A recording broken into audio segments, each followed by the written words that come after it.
Chapter 17. Ordeal in Liberty Jail. At dawn the prisoners heard the rattle of arms and watched General Doniphan form his brigade. No Missourian had befriended the Mormons with such singleness of purpose and peculiar constancy. It was he whom Lucas had ordered to carry out the execution. When the line was formed, Doniphan walked over to the prisoners, his massive head and lean figure outlined in the growing light. "By God," he said without preamble, "you have been sentenced by the court-martial to be shot this morning, but I will be damned if I will have any of the honor of it, or any of the disgrace of it. I have ordered my brigade to take up the line of march and to leave the camp, for I consider it to be cold-blooded murder." With a gesture of farewell, he strode away and marched his men off briskly. This insubordination threw the whole camp into confusion. Lucas called a second court-martial and read to the other generals Doniphan's defiant message. "It is cold-blooded murder. I will not obey your order. My brigade shall march for liberty tomorrow morning at 8 o'clock, and if you execute these men, I will hold you responsible before an earthly tribunal, so help me God." After some debate, Lucas suggested holding the execution in Independence. Doniphan's threat had given him some pause, and he needed time to think.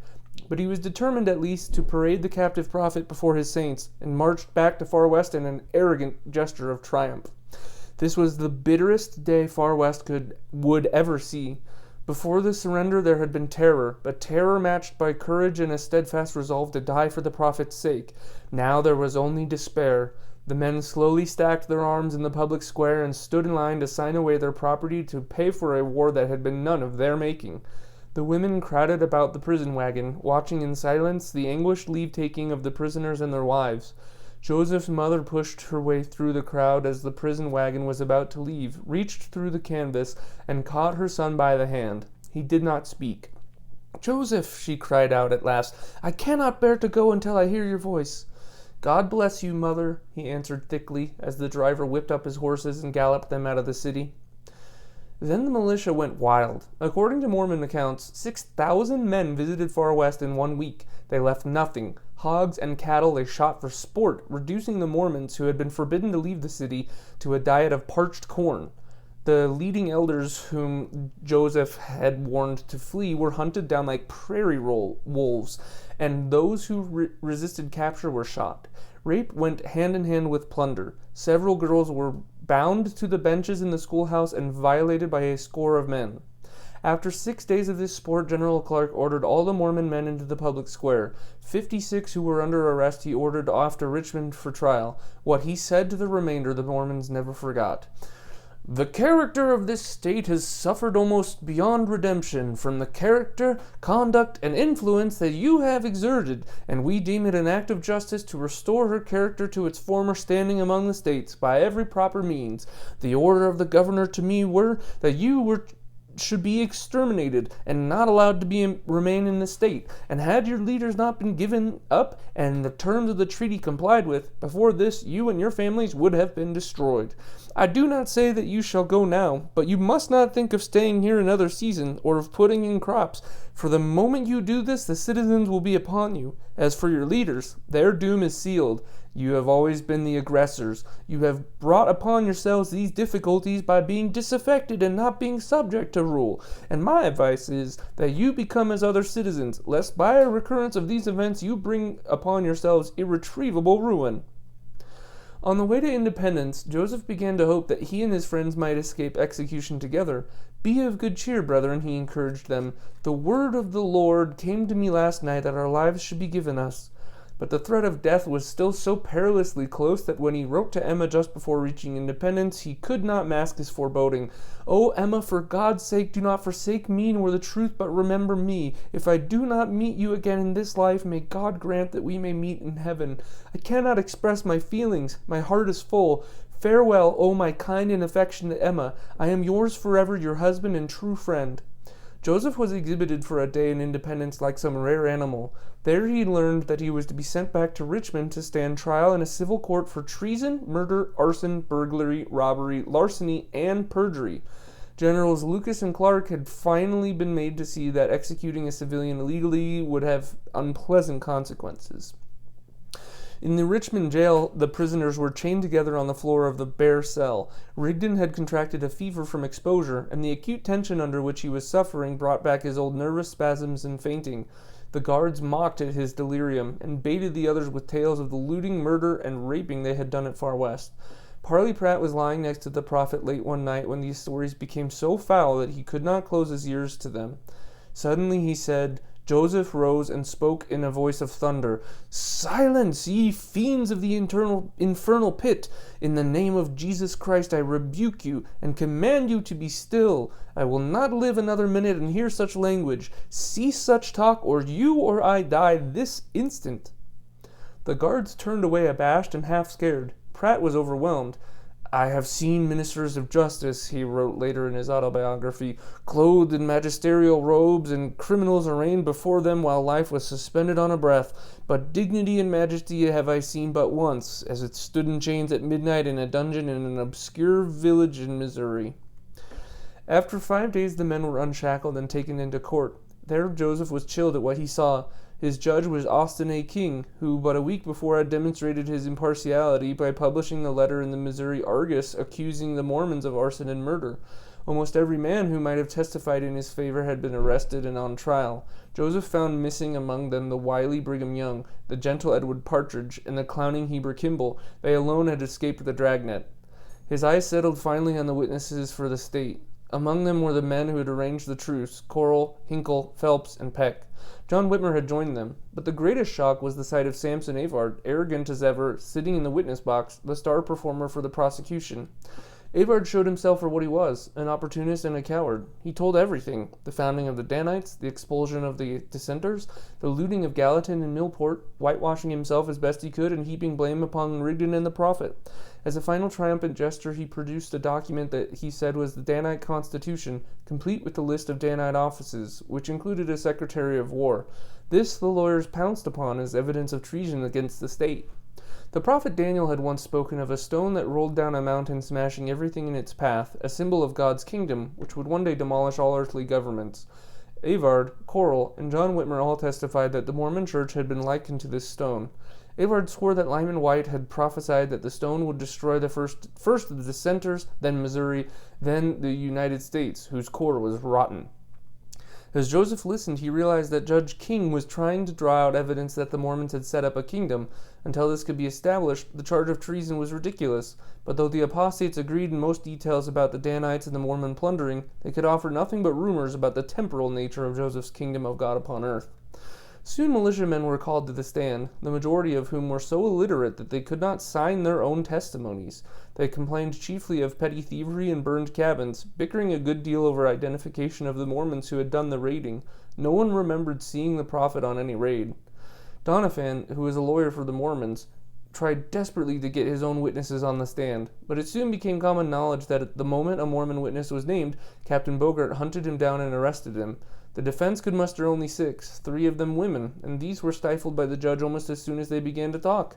Doniphan finally gave up. If a cohort of angels were to come down and declare you innocent, he said to Joseph, it would make no difference, for King is determined to see you in prison. King was sitting only as a committing magistrate and made no effort to decide on the prisoner's guilt. He released or admitted to bail all the Mormons but 10. 4 were kept in Richmond jail. The other 6, including Rigdon and the prophet, were sent to Liberty jail in Clay County. All were denied writs of habeas corpus, and none was permitted to give bail.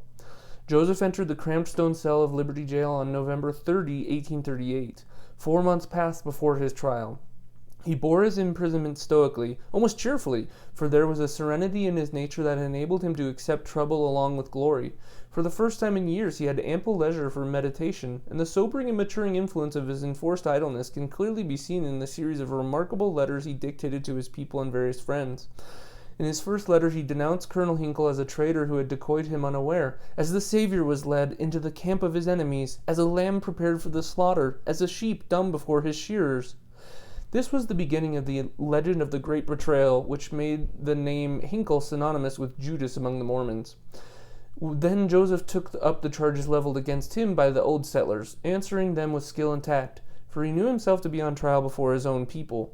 Brigham Young had brought word that many saints believed him a fallen prophet. Isaac Russell had already set up a little Reformed church, and Young had to defend the prophet before the High Council. Hardest of all for Young to silence had been William Smith, and Brigham winced every time he remembered the hot-headed youth saying that he hoped Joseph would never get out of the hands of his enemies alive. "If I had the disposing of my brother," William had shouted, "I would have hung him years ago." Joseph now wrote to his people a defense and an apology. He did not deny responsibility for the Danites, but blamed Avard for teaching many false and pernicious things, of which he had been ignorant as well innocent. Then, oddly, he chose to deny the ubiquitous rumor of polygamy, though it had not been mentioned in the Richmond trial. Finally, he answered the accusation that he was a fallen prophet. "The keys of the kingdom have not been taken away from us. For verily, thus saith the Lord, be of good cheer, for the keys that I gave unto you are yet with you. Zion shall yet live, though she seem to be dead." Meanwhile, the torpid Missouri conscience was beginning to stir. When a liberal St. Louis newspaper, the Missouri Republican Daily, published details of the Haun's Mill massacre, shocked legislators from that area clamored for an investigation. Letters appeared in the Republican demanding an appropriation for the Mormons' rehabilitation as their desperate plight finally won publicity. The Republican exposed also the shameful story of the Daviess County land sales. With the evacuation of Adam-on-Diamond, the old settlers had organized a public auction. The town was real loot, for it had had an admirable site, and everywhere half-built cabins and granaries bespoke once high hopes and incredible industry. The whole Mormon acreage, with fences, buildings, and improvements, had sold for $1.25 per acre. It would seem, said the editor flatly, that the Mormon oppressors got up this crusade in order to obtain possessions of the houses and lands of their victims. The Missouri legislature seethed and stuttered. After some pressure, Boggs presented the documents concerning the Mormon War, which were referred to the Turner Committee for study with a view to their publication. This was the beginning of one of the most egregious whitewashings in the history of American state politics. The Turner Committee saw at once that it was handling dynamite. The evidence attempting to prove the Mormon leaders guilty of treason was flimsy. The testimonies given at the Richmond trial established the fact of the Danite organization, but for all its tyranny, it scarcely had the odor of a revolutionary conspiracy. Even the much-touted Danite Constitution turned out to be relatively innocuous. The burnings and pillaging indulged in by the Mormons paled into nothingness beside the hideous story of Haun's Mill, and the governor's exterminating order stank to heaven. It was common knowledge that one member of the legislature had participated in the Haun's Mill massacre, and the Republican now accused him of wanting all the facts suppressed. But no member of the Turner Committee needed pressure to convince him that Missouri's honor was at stake. The decision was unanimous against publication of the documents. On the day following Turner's report, John Corrill read to the Assembly a petition from the Mormon people. It was a melancholy catalogue of abuses, ending with a heart-rending plea for justice. Although Corrill was denouncing the Mormon leaders, he had chosen to champion the cause of the saints themselves, and the legislators listened with respect.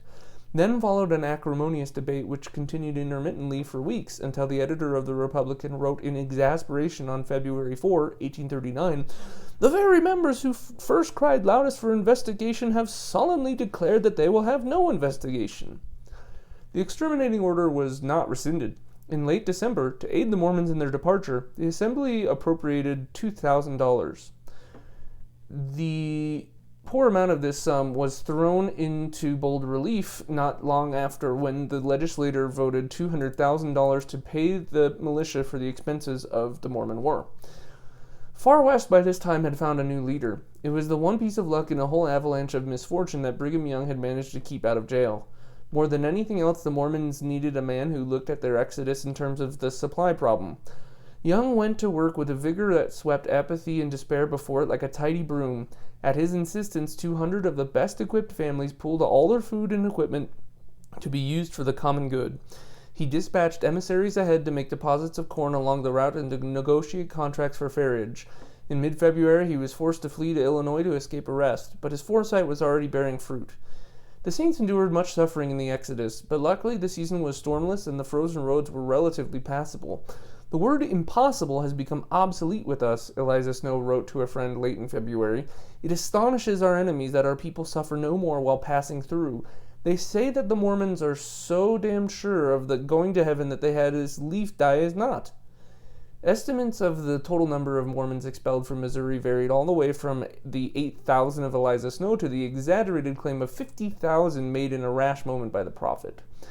Most of the Mormons stopped at Quincy, across the Mississippi River in Illinois, where the citizens extended charity and sympathy. There was a chronic border friction between Missouri and Illinois, and the suckers welcomed the chance to demonstrate a nobility of character foreign to the despised pukes. More important, a presidential election was in the offing, and the Democratic Association, which controlled the votes in the Quincy area, was eager to make friends with this huge new voting bloc. Fearful lest the Mormons turn Whig in bitterness against the Democratic government in Missouri, they solicited funds for relieving the Mormons' distress and did their best to provide housing. Despite this hospitality, it was clear to everyone that Quincy could absorb but a fraction of the destitute people. The Mormons were faced with the choice of either scattering widely or purchasing as a group several thousand acres of land on credit. The whole frontier tradition encouraged the former, but Joseph's priesthood had become a cohesive power that could not be dissolved by a word. Moreover, suffering had made these people kin. Real estate speculators in Illinois looked upon the Mormons as the fairest game that had ever come into the state. Long before all the fugitives had crossed the river, proposals were pouring in. Isaac Galland offered a 20,000-acre tract lying between the Mississippi and Des Moines rivers in the Iowa Territory at $2 an acre, the sum to be paid in 20 annual installments without interest. This was a part of the half-breed tract, which had been set aside by the federal government for the offspring of the mixed marriages common in that area. The half-breeds, with a calculating insouciance, had sold and resold their claims for guns and horses, frequently selling the same claim to a half-dozen different bidders by using forged deeds. The worth of Galland's title to any part of the tract was extremely dubious, but the Mormons were as ignorant of this as Galland's checkered past. His home county in Illinois, Hancock, knew him as a horse thief and a counterfeiter. When he had campaigned for the legislature in 1834, he had openly admitted his association with the notorious Massac criminals, and many voters had been so amused by his honest admission of his dishonest past that they had become very near electing him. Posing now as a sympathizer and a probable convert, Galland wrote to the prophet in Liberty Jail. Impressed, as always, by a facile tongue, Joseph replied with enthusiasm to Galland's commiseration and unctuous praise, and expressed his interest in the tract. Thus it came about that in the first weeks of their arrival in Illinois, Mormons began not only to be entangled in a net of fraudulent land deals, but also to be sucked into the maelstrom of local politics. Joseph's lonely months in Liberty Jail were punctuated by occasional moments of pleasure and excitement. In the beginning he had visitors. Brigham Young came as often as he dared. Young Porter Rockwell, who had tagged the prophet ever since his early conversion in New York State, appointed himself a guardian and hung about the jail like a shaggy and dangerous watchdog, occasionally bringing the prisoners food and keeping them informed of local happenings. Rockwell, who had the face of a mastiff and the strength of a bear, was a jocose and amiable companion who lightened the hours with his gossip and earthy humor. The guards good-humoredly tolerated him, unaware of his fabulous skill with the gun and the fierceness of his love for Joseph. Emma visited the jail twice before leaving the state, bringing the 6-year-old Joseph with her. These visits were happy, tender hours, marred only by the swiftness of their passing. When Joseph bade his wife and his son a final farewell, he pronounced a blessing upon young Joseph's head with a sad solemnity which the boy never forgot. Their departure for Illinois left Joseph with a melancholia which he could not shake off. As the weeks dragged by and it seemed increasingly clear that Joseph and his fellow prisoners were not going to be brought to trial, he lost all faith in Doniphan and the other lawyers, to whom he had guaranteed fees now amounting to $16,000, who met all his pleas with postponements. There seemed no hope save an attempted break. The men planned one night to overpower the jailer when he brought for their supper, but by a coincidence 6 friends arrived for a visit that same evening, and the jailer brought extra guards. Hiram rushed the jailer as he was admitting the visitors, but in the resulting confusion the friends, who were ignorant of the plans, proved more hindrance than aid, and one guard escaped and slammed the heavy door shut. The visitors, who were promptly arrested, now looked helplessly to Joseph for advice. He advised each man to plead his own case, and when one protested, "But I don't understand the law," Joseph said wryly, "Well, go and plead for justice as hard as you can, and quote Blackstone now and then, and they will take it for a law." After some weeks, the prisoners made a second attempt to win their freedom, this time by loosening the stones and timber in the prison wall. They used smuggled augers for tools, but the timber was tough and the auger handles gave way before the last stone was pried loose. When Rockwell tried to supply them with new tools, the guards became suspicious and discovered the hole. "It was a fine breach," Joseph wrote afterward with satisfaction, "and it cost the county a round sum." To the dirty food, unsanitary and crowded quarters, and the fear of lynching was added a new horror when someone smuggled poison into the tea and coffee. McRae, who drank neither beverage, escaped, but all those who drank them, he said, were sorely afflicted, some being 2 or 3 days, and it was only by much faith and prayer that the effect was overcome.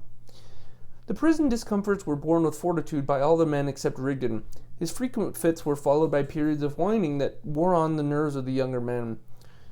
When on February 25 Doniphan finally succeeded in getting him released on a writ of habeas corpus, the others watched his departure with relief. Joseph, whose disillusionment with the older man was now complete, wrote in his journal with the contempt, "He said that the sufferings of Jesus Christ were a fool to his." Glad as he was to be rid of him as a prison companion, the prophet was disquieted by thoughts of what Rigdon would do with the saints in Illinois, and took immediate steps to curb his authority.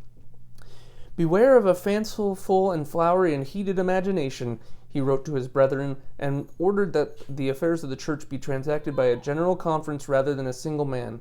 Fearful lest Rigdon try to revive the order in the Danites, he forbade the organization of large bodies upon common stock principles in property or of large companies of firms, and warned against the impropriety of the organization of bands or companies, by covenants or oaths, by penalties or secrecies. Although Joseph for the time had the leisure to take stock of his past errors, he wasted little time in self-reproach and began spinning the pattern of an even more complicated metaphysics. Whether there be one God or many gods, they shall be manifest, he wrote to his brethren, suggesting the richness of revelations to come. All thrones and dominions, principalities and powers shall be revealed. Also, if there be bounds set to the heavens, or to the seas, or to the dry land, or to the sun, moon, or stars, all their glories, laws, and set times shall be revealed. But this time, he decided, there should be no casting of pearls before swine. Only those men who would prove their loyalty in the crucible of suffering should be privileged to hear the great mysteries of the kingdom. This would be particularly true of his new patriarchal order of marriage, vulgarly referred to by his enemies as a community of wives. It is doubtful if Joseph was yet clear in his own mind about just what the ideal marriage order should be, but his long absence from Emma, and his vivid memory of the charming girls who idolized him from a respectful distance, Eliza Snow, who wrote long poems in his glory, Louisa Beeman, full-breasted and disturbingly beautiful, the fiery Nancy Rigdon, who had testified in his favor with such girlish vehemence at the Richmond trial, served now to intensify his certainty that there was a celestial marriage law specially designed for the glory of his brethren. Perhaps he remembered his months in Far West at the home of Lucinda Morgan Harris, who told a friend in later years that she had been the prophet's mistress, and concluded that married women as well as virgins must be privileged to join his own circle of spiritual wives. Queenly young Prescindia Huntington Buell, whose husband had turned against the church, paid him a visit in jail in February.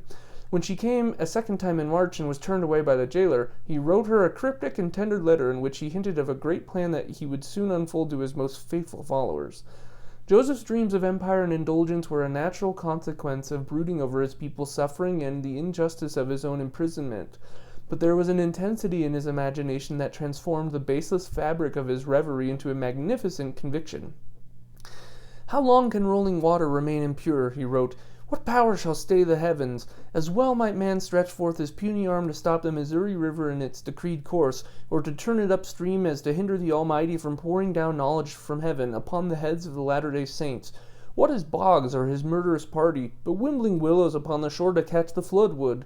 As well might we argue that water is not water, because the mountain torrents send down mire and roil the crystal stream, as to say that our cause is down because renegados, liars, priests, thieves, and murderers, who are all alike tenacious of their crafts and creeds, have poured down from their spiritual wickedness in high places, and from their strongholds of the devil, a flood of dirt and mire and filthiness and vomit upon our heads. No! God forbid! Hell may pour forth its rage like the burning lava of Mount Vesuvius, or of Etna, or of the most terrible of the burning mountains, and yet shall Mormonism stand. Water, fire, truth, and God are all realities. Truth is Mormonism. God is the author of it." As the days wore on and the frenzied hatred of the old settlers died down, the prisoners became more and more of an embarrassment to the local officials, who were reluctant to bring them to trial lest they be forced to acquit them. Finally, on April 6, 1839, Joseph and his men were taken from Liberty Jail and hurried off to Daviess County, the seat of their alleged crimes. Fearing a rescue party, the guard made a wide detour to avoid Far West, and finally deposited the prisoners in the Gallatin schoolhouse. 6 months earlier, Joseph's presence would have been an invitation to hanging, but since the exodus of the Mormons, the old settlers had returned to their careless and amiable ways. Having won the war and expropriated the Mormon property, they no longer were concerned over a handful of lives. By day, the schoolhouse was full of visitors, curious and not unfriendly. Joseph's lawyer, Peter Burnett, noted that Lyman White, whose fierceness had become legendary, was a great favorite. He drank freely with his guards and discussed the recent battles with complete good nature and frankness. "There you rather whipped us," he would admit with a roar of laughter, "but here we licked you fair." The prophet and White talked incessantly, Burnett said, and did not sleep at all for several nights. It was not because they had no cots or because the floor they were expected to sleep on was thick with mud, for Liberty Jail had been no luxury palace, but rather that the breath of freedom was in their nostrils. Though lean and emaciated from their long idleness and foul food, they had watched the clouds from a horse's saddle instead of through a rusty grate, and were infused with a wild new strength. Burnett reported that almost everyone at the trial was drunk except Joseph, who, though he passed around as much liquor as anyone, kept sober the whole time. Joseph's counsel argued for a change of venue to another county, since it was impossible to get a panel of 12 men in Daviess County who had not been implicated in the Mormon War. The lawyers won their point, and with it Joseph's freedom. For he knew that he could never again return to prison and listen to the torturous creaking of the machinery of Missouri justice. His lieutenants in the brush were eager to waylay the guard. "If you take a change of venue," Alanson Ripley had written to him, "let me know what county you come to, and when, and near as possible, and what road you will come, for I will be an adder in the path." As it turned out, Joseph did not need a rescue party. On the way to Boone County, Hiram brought a jug of whiskey sweetened with honey. To this proprietary offering, Joseph added a bribe of $800. It was enough. The sheriff obligingly sold them several of the horses, and about 25 miles from Adamandayamon, obviously close to Far West, the guard got drunk and went conveniently to sleep. Joseph mounted a fine dark chestnut stallion, and with the other prisoners close behind him, pounded up the road towards the old settlement, where he joined the last remnant of the Mormons who were headed for the Mississippi.